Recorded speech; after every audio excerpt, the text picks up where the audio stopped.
Ngayong gabi sa The Veronica Chronicles. Well, it's been almost 3 years now that I don't know anything about them and they don't know anything about me.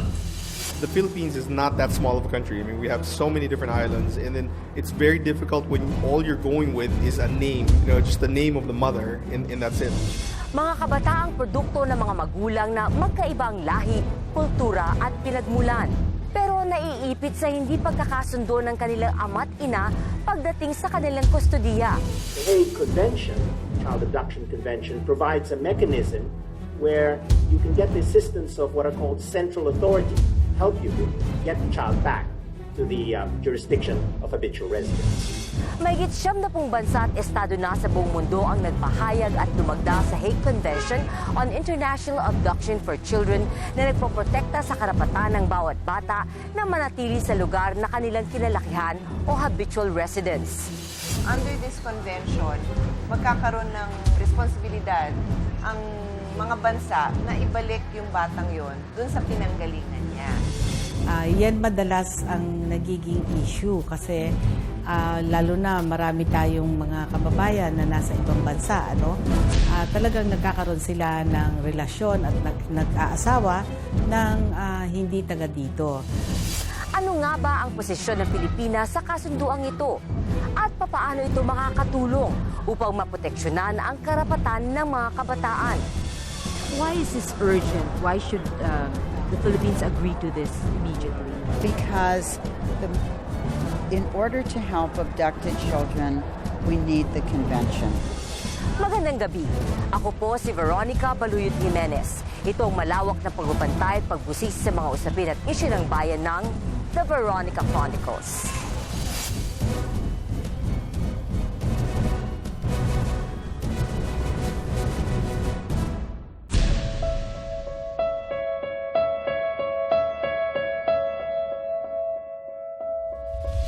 Mapalad akong maimbitahan para makinig sa isang forum na kinabibilangan ng mga estudyante, guro, abogado, mga taga-gobyerno at ilang miyembro ng media sa isang universidad sa Maynila.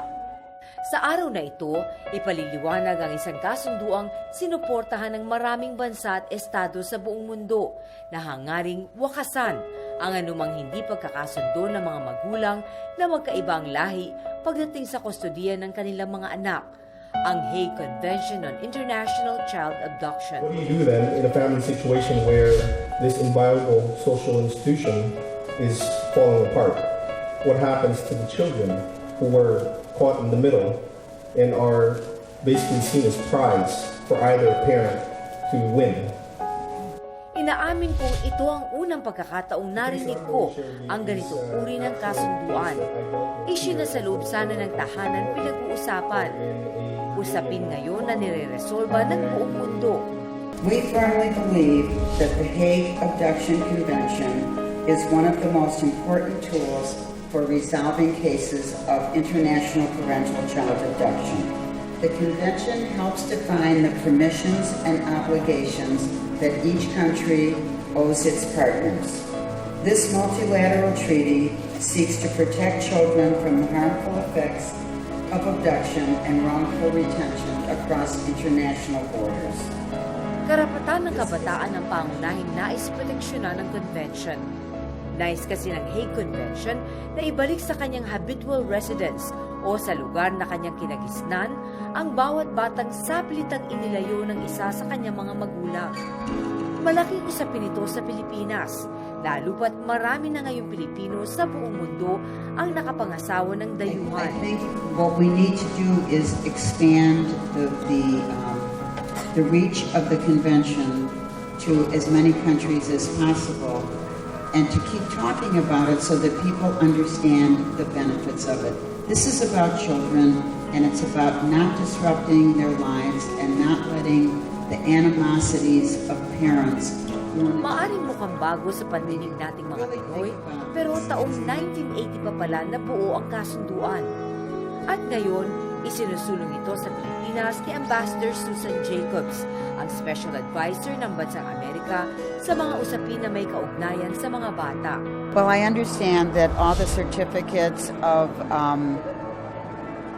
agreement have been signed, and it just needs to go to the president. The senators that I've talked to are very much in favor of the convention. And everybody that I've talked to is in favor of it. So I think it's ready to go.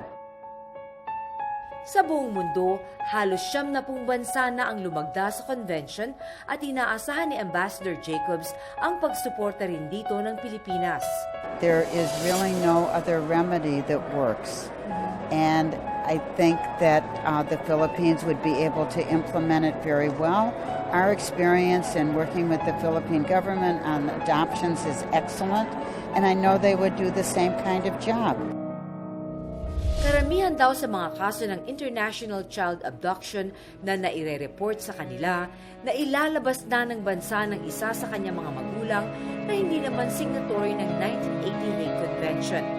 Ito ngayon ang hangarin ni Ambassador Jacobs, ang maibalik ang mga batang inilayo sa kanilang habitual residence. Ayon sa National Capital Region Police Office o NCRPO, umabot sa 38 abduction cases ang nai-report sa kanilang tanggapan noong 2012.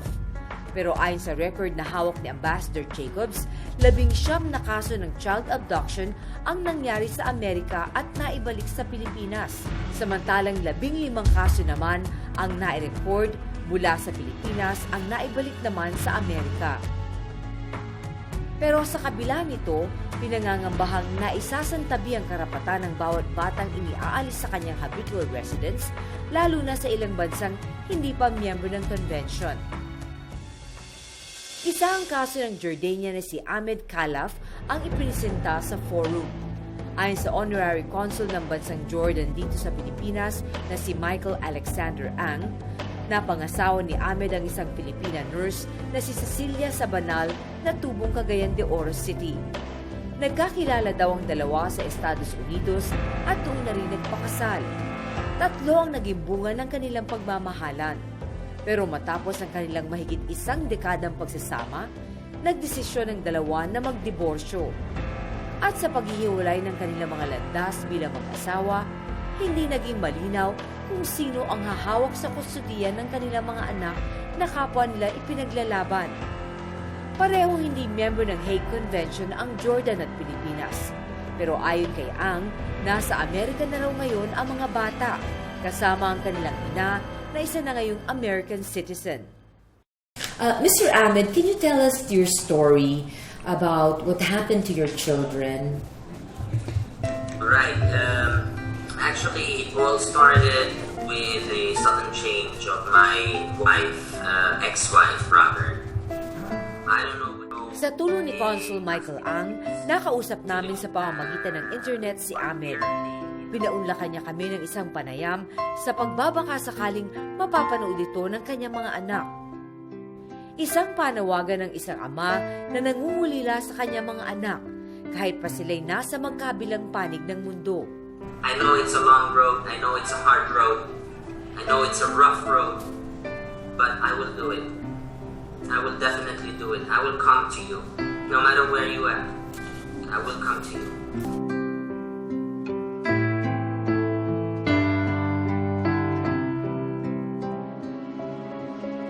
They were saying, "You are Ahmed?"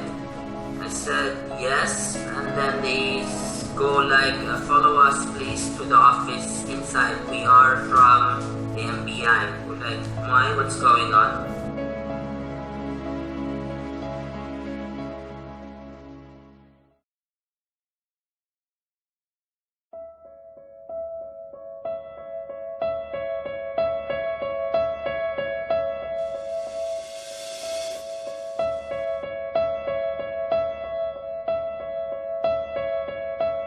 We resided and continued living in the Philippines 2004. And from 2005, she went to the United States. Isang English teacher sa Cagayan de Oro si Ahmed. Kwento niya sa amin, pinili raw niyang manirahan noon sa Pilipinas kasama ang kanyang 3 anak, habang ang asawa naman niya ay nagtatrabaho bilang nurse sa Amerika. In the US, she was working as a nurse. She is a nurse, actually. And she kept going back and forth to the United States afterwards to pack her She passed the boarding exam. She was able to obtain the green card, and after she obtained the green card, she was able to petition me and the children, to pursue the American dream, as it is probably the dream of many people around the world. Mag-isa raw niyang itinaguyod ang kanilang 3 anak nang walang agam-agam. Pero nang minsan daw niyang dalawin si Cecilia sa Amerika kasama ang bunsong anak, naramdaman daw niya ang biglang pagbabago ng asawa sa kanilang relasyon. What I saw is that that woman didn't even show up at the airport on time. She was 45 minutes late, which never, imagine, forget about me. I have a young child. How old is your child? At that time, he's now 6 years, so he was around 2 years, 2.5 years. An airplane for 16 hours and you come for 45 minutes late. And to my surprise, she came with a lady friend who had very short hair. And of course, at first I didn't want to jump into conclusions, but then the whole thing's how she acted. She didn't even let me sit in front of the car. She even said, no, let him be seated at the back of the car. Like, what is going on? Something is so fishy, something is so strange. Weird more enough that I was actually planning to stay for a whole month and I only handled it for 2 weeks. This girl, even when I had the chance to talk to her face to face and alone, she was even telling me to back out. What do you mean with back out? She goes that she doesn't want you anymore. I go like, this is not a children's game. We've been married for 9 years. We have 3 children. 3. And now all of a sudden, after I sacrificed my entire life being in the Philippines, studying and at the same time working, and she's working in the United States in order for us to be a united family together in the US, after she is about to get her citizenship, that's the time she will actually dump me, and you said, back away? Dito na nagdesisyon si Ahmed na bumalik na lang sa Jordan kasama ang 3 anak upang makapagsimula. Pero muling sinubok ng pagkakataon si Ahmed.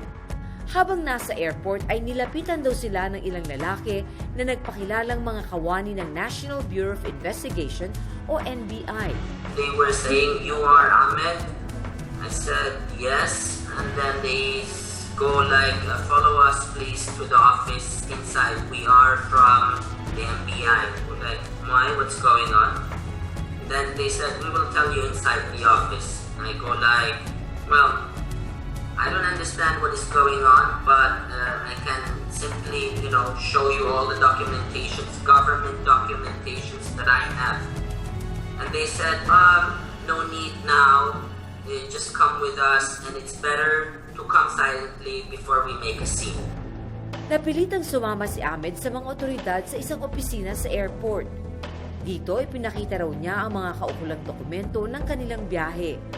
Maging ang desisyon ng Sharia Court na nagpapatunay ng kustodiya ng mga bata. I knew already there was something new cooked up again. And then of course, they showed their parts of the papers, I showed my parts of the papers, and in the end, they were saying, okay, we can't solve this issue in the office here, we have to take you to the main office, and that was on a Sunday.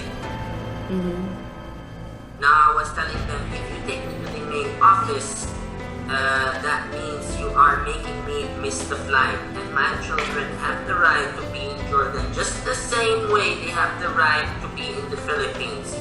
In fact, I've been living in the Philippines for 9 years, and they never went to Jordan except my eldest who was born in Jordan. So my family wants to see them. They said, okay, no problem, we just have to make this procedure. Like, what procedure are you talking about? So when I started calling up my attorney, they got frustrated, they got nervous. And then they were starting to threaten. They were starting to say like, it's better for you to come with us in a polite way rather than we will drive you out. Awa ang naramdaman daw ni Ahmed para sa kanyang mga anak na takot ng mga sandaling yun. I was holding my youngest in my arms and they started to push me towards the van and take the young child out of my arms by force. People started to be around us. There were probably over 200 people who were watching this scene.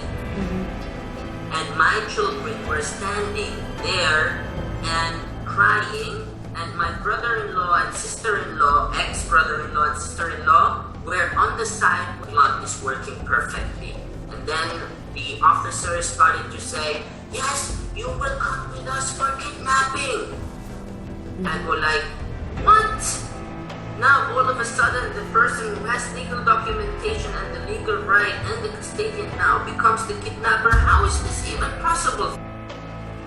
Siniling din daw ng kanyang asawa na dalhin ang 3 anak sa Ninoy Aquino International Airport sa Maynila upang makita. Pero wala siyang ideya na plano palang dalhin ni Cecilia ang mga bata sa Amerika. Requested our brother to take the children or fetch them rather from Cagayan de Oro City to the Philippines, to Manila. At first I was kind of hesitant because of the troubles that that suddenly occurred from her side. But then I was still like optimistic that things would change, things would be better. So I said, okay, why not? I mean, it's just gonna be a few days and it's gonna be alright. And unfortunately, I was totally wrong. Hindi na raw ibinalik ni Cecilia kay Ahmed ang 3 bata. Dahil dito, kinasuhan ni Ahmed ng kidnapping ang asawa sa Cagayan de Oro, pero agad itong na-dismiss. I have to say, I probably was the one who was the fool one here because after the probable case was found and it was forwarded to court, once it landed in court, the judge totally dismissed the case without even making a hearing, without even anything. The paper just landed in court and was totally dismissed. Pero dahil sa pagiging isang Muslim, inihain ni Ahmed ang kaso sa Sharia Court sa Marawi City. Dito, pumanig sa kanyang korte at ipinagkaloob ang kustodiya ng 3 anak. Maging ang diborsyo na kanyang inihain kay Cecilia ay inaprubahan din ng korte. Ito na rin ang huling beses na nakita ni Ahmed ang mga anak. Ang huling impormasyon na kanyang nakuha ay dinala raw ang mga ito ng kanyang asawa sa Amerika. Pero hindi na niya alam kung saang bahagi ng Amerika naninirahan ngayon ang kanyang mga anak. I think they are totally being deprived from that. I am pretty sure that whatever they did to them is basically to totally eliminate me from their lives. They are still young. I mean, okay, my eldest is now, 12 years old.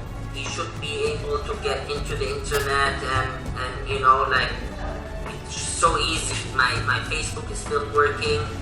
But for some reasons, I believe that something like totally strange is there going on, that they are not even able to contact me. So I have no idea what lies have been told to them. It's hard to tell. It's really hard to tell. But it's been almost 3 years now that I don't know anything about them and they don't know anything about me. Sinubukan din naming hanapin si Cecilia sa pamamagitan ng mga social media accounts pero nabigo kami. Sa halip ay nagpadala kami ng mga mensahe sa ilang mga kamag-anak ni Cecilia sa Cagayan de Oro pero hindi kami nakatanggap ng sagot mula sa kanila. What do you miss most about your children? Everything. Their laughs, their naughtiness, their jumping, their endless stories. Teaching them, playing with them. My eyes start, tearing without even noticing. It's hard. It's totally hard. At ang ipinagtataka lang ni Ahmed ay kung papaano nailabas ng Pilipinas ang kanyang mga anak, gayong nangangailangan ng permiso mula sa magulang ng bata kung sakaling ibabiyahe ito palabas ng bansa. Bringing out minors requires a DSWD permit from that your the other parent is allowing you to bring out your children. Actually, that would be the case probably if I didn't have a court order of being the custodian of the children. And in fact, the DSWD already knew about my case because I was in constant touch with the DSWD as well in Cagayan de Oro, who knew my case from A to Z. I didn't hide anything. Because my youngest son is an American citizen, I even contacted the American Embassy in Manila to contact the DSWD in Cagayan de Oro, who came to the NBI building in Manila, who were actually shaking their heads, the story that I told you beforehand, when they saw, the relationship between me and my children, that they were just trying to fabricate lies to make me look and appear in a very bad image, being a bad father and so on, just to legalize their crime. Sinampahan ni Ahmed ang dating asawa na si Cecilia at mga kapatid nito ng kidnapping noong 2013. At hangad niyang sa pagkakataong ito, tuluyan na niyang makasama ang 3 anak na tinuturing niyang karugtong ng kanyang buhay. There is no description to the feelings that I have. I'm actually a living dead. So, I'm just going day by day, hoping that I can't hear anything about my children. I'm just totally hoping that, they are okay and that I can, at least hear their voices again.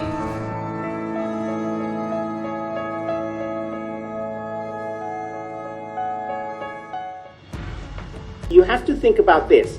If you're a Filipino spouse and your child has been wrongfully removed to another jurisdiction, how are you going to deal with it? Magkakaroon ng responsibilidad ang mga bansa na ibalik yung batang yon dun sa pinanggalingan niya.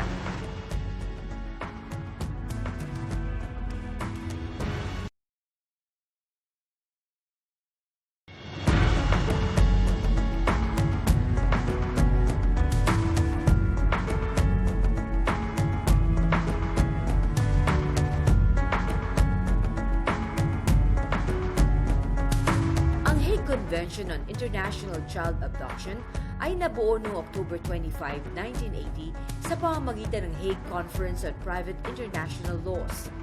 Noong isang taon, pinakahuling lumagda at sumuporta sa convention ay ang mga bansang Japan, Iraq at Zambia. Pero nananatiling nakabimbin pa rin ang posisyon dito ng Pilipinas. I think the Hague Child Abduction Convention does essentially 2 things.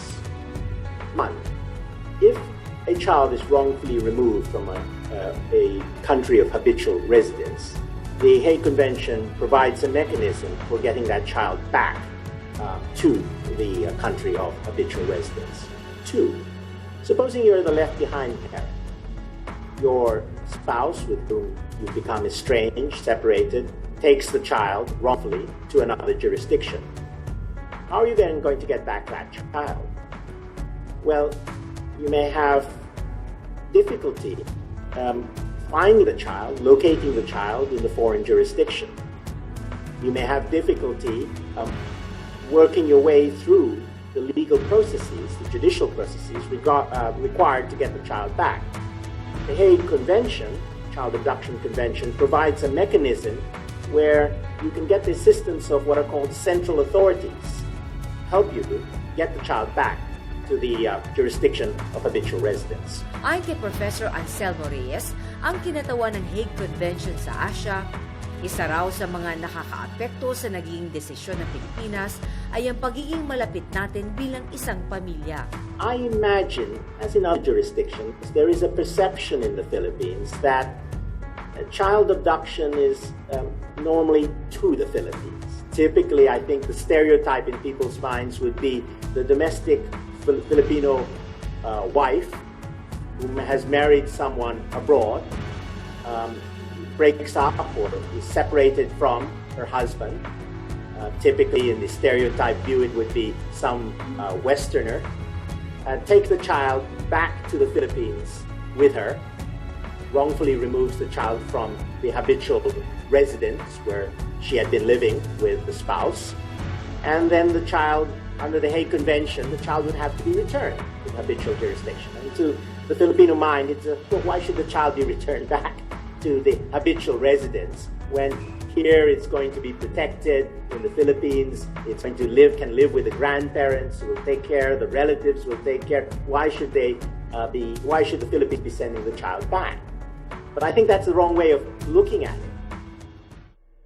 Sa kabila naman na maraming bansa na ang lumagda sa kasunduan, nais pa rin ng Hague Convention na humikayat ng mas marami pang mga bansa upang masigurong lumaki ang mga bata sa lugar na itinuturing nilang habitual residence. There are some countries, take the Middle East, which are not parties to the 1980 Convention. We're working on that. The Hague Conference is working on that to try to increase the accessions parties to the Hague Convention. So that's a work in progress. So I think the accession to the convention, the 1980 convention, is better than nothing. You have to think about this. If you're a Filipino spouse, your child has been wrongfully removed to another jurisdiction, how are you going to deal with it? With the Hague Convention, you can use the central authority to help you. That's better than nothing. We don't cover all jurisdictions, but we cover a lot of jurisdictions, and we're more likely to cover the jurisdiction that Filipinos have relationships with. Sa sandaling magdesisyon ng bansa na lumagda sa Hague Convention on International Child Abduction, magsusumiti ang Department of Foreign Affairs o DFA ng Certificate of Concurrence sa tanggapan ng Pangulo. Lalagdaan ito ng Pangulo bilang katunayan na sumasang-ayon tayo sa lahat ng nakasaad sa kasunduan. At saka naman ipagtitibay ng Senado kung sakaling walang anumang pagtutol mula sa mga miyembro ng mataas na kapulungan. Una nang nagpahayag ng kanyang pagsuporta sa International Hague Convention si Senador Loren Legarda. Sa statement na kanyang inilabas, traumatic daw para sa isang bata ang alisin sa lugar na kanyang nakasanayan. Dapat din daw ay agad na maresolba ang usapin ng kustodiya ng bata alang-alang na rin sa kanyang mga karapatan. Wala rin namang nakikitang masama ang kilalang child advocate na si Senator Pia Cayetano upang hindi raw niya suportahan ang International Hague Convention. Ano yung opinion nyo dito sa gusto nilang itinutulak nilang the Hague Convention on the International Child Abduction? Oo. Para sa akin, maganda naman ang layunin ng convention na to. Kasi ang gusto niya mangyari ay yung mga bata na nahihiwalay sa magulang nila sa pilitan. Kumbaga, wala naman sa maayos na usapan, dinala ng isang magulang, kay nanay man yun o tatay, dinala sa ibang bansa. Under this convention, magkakaroon ng responsibilidad ang mga bansa na ibalik yung batang yon dun sa pinanggalingan niya. So, kung titingnan mo to in terms of yung karapatan ng bata na manatili sa pamilya niya, consistent naman siya. Sisiguraduhin daw ng senadora na bubusisiin nilang mabuti ang nilalaman ng convention at kung papaano ito makakatulong lalo na sa mga kabataan. Malayong-malayo raw kasi ito sa mga ipinaiiral na batas sa Pilipinas na maaari pang ayusin o baguhin ng mga mambabatas. Unang-una liwanagin natin, ito ay isang convention, hindi siya batas. So, unlike yung mga batas na ginagawa namin na pwede naming ayusin, ang convention, ina-approve yan in toto. So, kung ano yan, yan yun, no? Ang alam kong nasa saad dyan ay kung ang bata ay nilabas sa kanyang bansa, sa kanyang bansang kinalalagyan, nilabas siya, pwede naman gawing depensa na hindi maganda ang kalagayan niya kung bakit siya inalis. Hindi naman basta-basta ibabalik yung bata kung may depensang ibibigay na, kasi ano siya dyan nasa peligro, may ginagawang masama sa kanya kung ibang magulang o ibang tao, kaya kinailangan na tanggalin siya. May ganun naman dun sa convention. Pero yun nga, nililiwanag ko na unlike yung normal na naririnig yung pinapaliwanag ko, na batas natin, na gawa ko, hindi ko to gawa. Ito ay isang produkto ng International Convention kung saan hinihingi na tayo ay maging isang signatory, tayo ay pumayag. So, tama yung sinabi mo na alam ba natin, aral ba natin kung ano ang mga nasa saad dyan kasi hindi natin yan pwedeng palitan. Dagdag pa ni Senator Pia, dumarami na rin daw ang bilang ng mga batang ibinabiyahe palabas ng bansa, kaya't nararapat na magkaroon ng panuntunan ukol dito. I would think because nga ang consequences niya it involves bringing a child to another country, siguro medyo nahirapan lang to assess yung impact sa bawat bata o sa bawat pamilya na mangyayari to. That's just my assumption kasi nga wala sa amin. Pero it's the same kind of questions that come to my mind. So siguro kaya rin sila natagalan. And if I may add pala, kaya siguro rin kung if this treaty has been, this convention has been around for so long and we haven't, ngayon lang pala siya ulit na, kumbaga nare-revive. I'm guessing it's also because nowadays na travel is much easier. Siguro dumadami ang sitwasyon ng mga batang na bibiktima or nakakasama sa ganyang sitwasyon kasi madaling mag-travel madaling kunin ng bata at dalhin sa ibang bansa. Kaya rin siguro na nabuhay ulit tong paano ba natin ma-address yung concerns. Nakita to and there are proponents who have been pushing for it. Sa Pilipinas, halos 5 taon nang ikinakampanya ang pagpirma natin sa International Hague Convention. Kasama rin dito ang isa-isang pagkonsulta sa 5 ahensya ng pamahalaan na magiging bahagi sakaling sumali ang Pilipinas sa 1980 Convention. Kabilang dito ang Council for the Welfare of Children o CWC. Ano po yung role ng CWC dito sa issue ng international child abduction? Basically, dahil ang CWC is the one coordinating all the laws that are being that are passed and its implementation, kung paano ini-implement ang mga laws. Kailangan din tingnan ng CWC kung itong convention na ito ay makakabuti sa mga kabataan, looking at the rights of the children. So, kailangan, of course, unang-una, basahin na o pakita namin ano yung mga provision na nandoon that will promote or protect the children's rights. And then from there, kung yun naman ay magkabibigay ng kabutihan para sa mga kabataan natin, ang CWC ngayon ay kasama sa nag-endorse ng kanyang para pirmahan ng Pilipinas ang convention. Sisiguraduhin daw ng CWC na hindi na isasantabi ang karapatan ng bata habang inaayos ang pagbabalik nito sa kanyang habitual residence. Unang-una, ano advantages dun sa mga cases ng children na nasama sa abduction? One is that kailangan, sabi nga namin, kung halimbawa inabduct yung bata, ano yung benefits niya, which is one is yung madali siyang mapabalik sa Pilipinas para, of course, mabigyan siya ng karapatang yung kanyang rights to family, kung ano man ang family niya. And then, syempre, mabalik siya dun sa kanyang status na dapat may nationality siya as a Filipino. And then, she can access to education kasi dapat yung bata merong rights to education siya and other protective rights niya. Kasi habang nasa ibang bansa yung bata, of course, separation from the family, yung risk that she is facing in other countries ay vulnerable siya sa different risks and exploitation. So, yun ang mga tinitingnan ng CWC, being the advocate for children's rights. Mapapabilis rin daw ang proseso ng pagbabalik sa habitual residence ng isang bata sa pamamagitan ng International Hague Convention. Nagkakaroon daw kasi ng hindi magandang epekto sa pag-iisip at emosyon ng bata kung matatagalan o hindi agad maibabalik ang bata sa bansang kanyang kinagisnan. Unang-una, emotional impact sa bata. For example, magkakaroon siya ng mga pag-iisip na saan ba ako? Yung gano'n, yung mga confusion on the part of the child. Tapos pangalawa, yung matagal ang proseso bago siya maibalik dun sa dapat na country kung saan siya magkakaroon ng best welfare.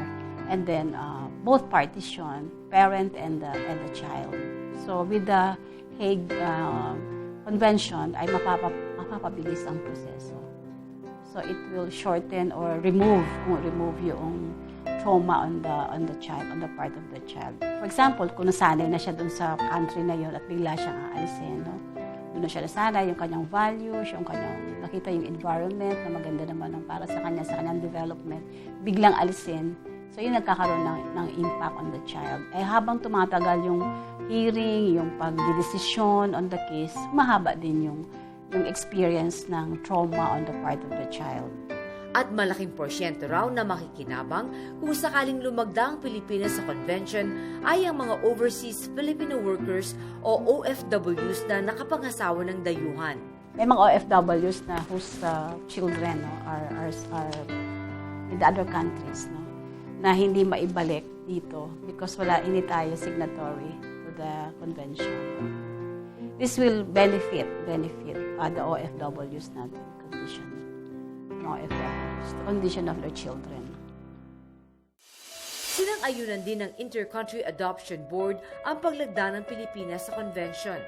Ayon sa ICAB, 3 bagay daw ang kanilang isinaalang-alang sa pag-endorso sa International Hague Convention. Because there are 3 important factors to consider in the convention. Unang-una, the fact that, there is a wrongful removal of the child from where they regularly live. Diba? It's the stability of a child's life. That's the best interest. And then the second one would be to ensure that the child is returned. Diba? To where they are stable, where they're used to live. It's, there are exceptions to the rule when a child is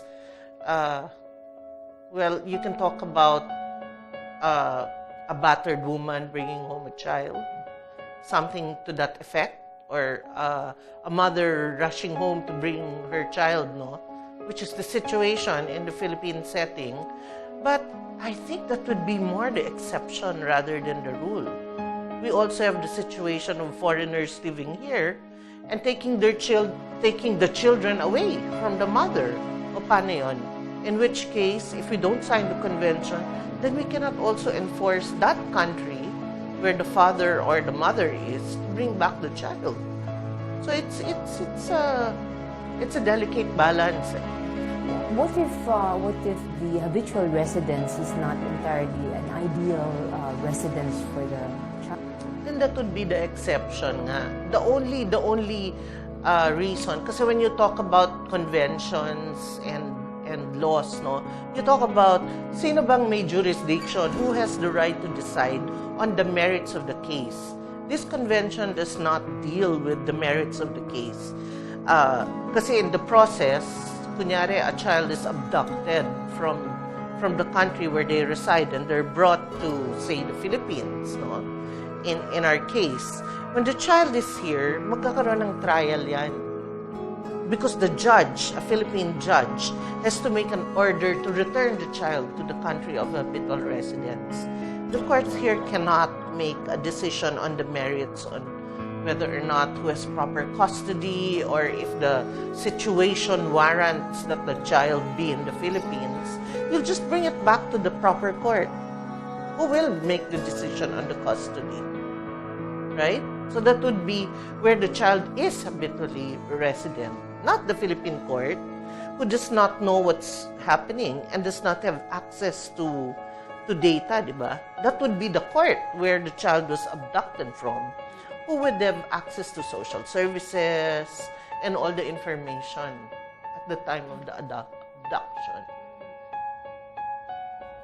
Nakasaad sa 1980 Hague Convention, dapat ay magkaroon ng central authority na siya magpapatupad sa mga nakasaad sa convention.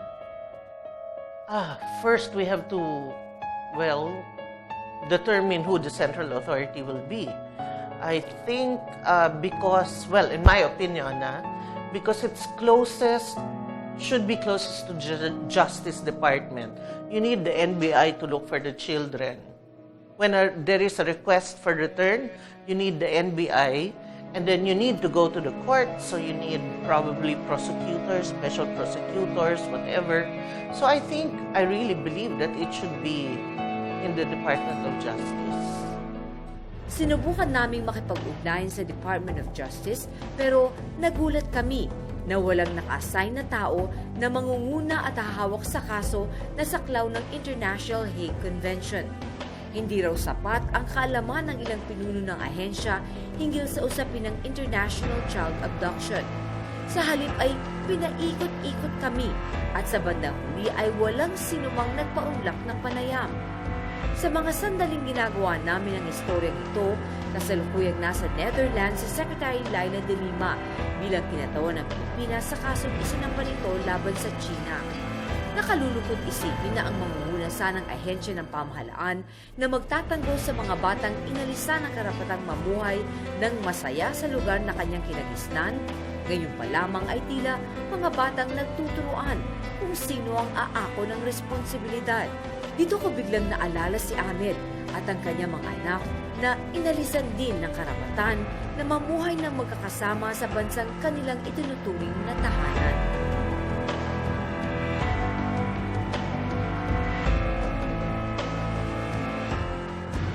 Kumisan, hindi na namin nahahanap yung bata kasi nasa ibang bansa na at wala na kaming jurisdiction over dun sa mga batang yon. Yun nga, isa sa mga pinag-aaralan natin mabuti para to make sure na once we sign, we are able to fulfill our obligations and commitments.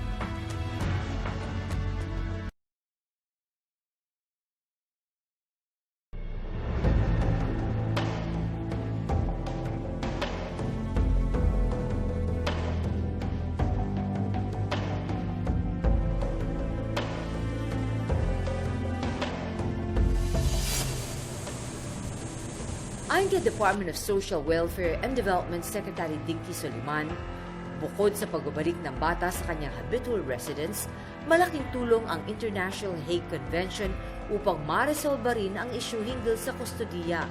Kasi ang sinasabi ng convention, kung tayo ay pipirma, kung saan habitual residence, kung saan nakalakhan ng bata na lugar, bansa. Doon gagawin yung hearing ng korte kung sino yung dapat magkaroon ng custody. Nang sa ganon, yung takbo ng buhay ng bata ay hindi masyadong mapuputol. Di ba kasi kung bata ka, nakasanayan mo ang isang sitwasyon, ang isang buhay, tapos bigla kang kukunin, dadalhin ka sa ibang sitwasyon, hindi yun maganda. Kaya mas maganda na habang nag-aaway yung magulang mo, ikaw ay nasa isang lugar na pamilyar, na hindi ka na nag-a-adjust doon sa sitwasyon mo. Aminado si Secretary Soliman na maraming kaso ang natatanggap ng kanilang opisina hinggil sa mga batang Pilipinong nabibilang sa international child abduction. Oo, meron na, marami na. At ang nangyayari nga ay nire-refer namin yan sa NBI, sa Bureau of Immigration, sa DOJ, bago namin mahahanap yung bata. At kumisan, hindi na namin nahahanap yung bata kasi nasa ibang bansa na at wala na kaming jurisdiction over dun sa mga batang yon. Idiniin din niyang masusi nilang ini-evaluate ang bawat travel permit ng batang lalabas ng bansa. Well, 18 years old and below, kailangan nila ng travel permit, minors. And kung hindi kasama yung isang parent, may ibang maglalabas, kailangan kami ay magbibigay ng minors traveling abroad permit. At doon namin tinitingnan kung ano yung kondisyon ng bata. At doon malalaman. At yun namang may custody issue, merong hold order na binibigay. At ang kaugnay naman namin dyan ay Bureau of Immigration. Bagay na binibigyan pansin naman daw ngayon ng Department of Foreign Affairs upang maiwasan ang paglabas sa bansa ng mga batang hindi sapat ang mga kaukulang papeles. Paano po itong mga bata that are being brought without the consent of one of the parents na ilalabas sa bansa, nabibigyan ng passport, nabibigyan ng visa, tapos nagkakaproblema? Ano po yung... Well, right now, meron tayong mga mechanisms in place na, For example, as on the part of the DFA, pag nag-apply ng passport, meron tayong mga requirements yan to make sure na ang kasama magbabiyahe talagang mga parents, no? Kasama yan sa mga safeguards natin. And ang DSWD, alam din natin na merong nire-require na DSWD clearance kung isa lang sa magulang ang kasama, no? Hinihinga ng parang consent yung other parent na hindi kasama magbabiyahe na alam niya at pinapayagan niyang lumabas ng bansa ang kanilang anak. Mahirapan po ba tayo sa pagpapatupad nito? Is it parang yung mga mechanisms niya medyo difficult? Ayun nga, isa sa mga pinag-aaralan natin mabuti para to make sure na once we sign, we are able to fulfill our obligations and commitments. Nakikipag-ugnayan rin daw ang DFA sa mga embahada at konsulado upang masigurado ang tamang proseso ng pagbabalik sa bansa ng mga internationally abducted children. Well, nag-iintay na kami ng mga inputs from our embassies and consulates on paano nila nakikita na dapat ma-implement itong dahil sila yung gagawa nito, no? Let's say may Pilipinong na abduct from the Philippines na napunta, for example, sa country X, no? So, to be able to bring us back, yung Filipino child na yun, it will be the embassy ang haharap doon, no? Ang makikipag-usap sa government ng country X. So, humingi tayo ng inputs from our embassies on paano nila nakikita how this, if the Philippines should succeed, how we will be able to work out our mga commitments and in procedure, no? Paano natin magagampanan yun. At kapag lumagda rin ang Pilipinas sa convention, katunayan daw ito ng pagtanggap natin sa responsibilidad. Tulad ng isang magulang na patuloy na magpoprotekta sa karapatan ng kabataan at isang bansang ituturing nilang tahanan. Yes, kaya dapat talaga masusi, no? Ang pag-aaral, talaga maingat. Dahil once na mag-accede, meron na tayong mga commitments under that convention. And we have the obligation, no? Once we become a member to this convention, we have an obligation na. Sinusuportahan namin na ang ating bansa ay maging signatory dito sa Hague Abduction Convention. Kasi napakahalaga na meron tayong kasunduan na magbibigay linaw kung ano ang pwedeng mangyari sa sitwasyon ng ang bata ay anak ng Pilipina or Pilipino at ang asawa ay hindi Pilipino. Under this convention, magkakaroon ng responsibilidad ang mga bansa na ibalik yung batang yon dun sa pinanggalingan niya. So, kung titingnan mo to in terms of yung karapatan ng bata na manatili sa pamilya niya, consistent naman siya. Although sinasabi nga hindi ito custody issue, pero papasok pa rin yung custody factor. Because when the child is returned back to the country, titignan ulit. Yon, kadugtong doon, titignan who should take custody of the child. Is it the state, family, or an alternative placement? Will it be signed and implemented? No, really, for the interest of all these children who are crossing boundaries all the time and, in this situation where, it's not so stable. Diba? Marriage is being attacked and it seems so not permanent. Shall we say, use that word?